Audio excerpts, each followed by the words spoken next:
Цената на сувомеснатите производи веројатно нема да се намалува, зашто владата не планира на дополнителна фискална помош за производителите.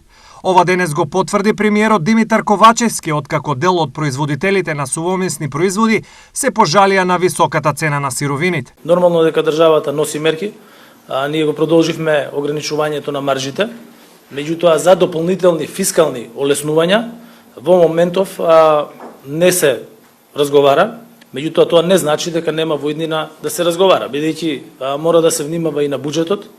Буџетот има своја приходна и има своја расходна страна. Ако постојано разголемуваме расходната страна, а ја намалуваме приходната страна, тогаш тоа ќе се одрази негативно врз други параметри на буџетот, бидејќи буџетот треба да сервисира и други дискрециони и недискрециони издатоци кои што државата ги има. Групацијата за преработка на месо и производи од месо при Стопанската комора веќе подолг период бара од владата да донесе антикризна мерка.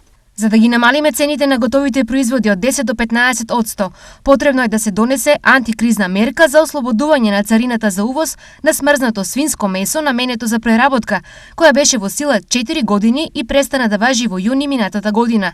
Во моментот, готовите производи од увоз се наша огромна конкуренција, бидејќи влегуваат без давачки, а нашите царински давачки се над 20%. Порача пред известно време од групацијата. Инаку, производителите на сувомесно добиваат субвенционирана цена на електрична енергија од 80 евра за мегават час, што е за неколку пати помала цена на електрична енергија од она што го купуваа на берзата претходно.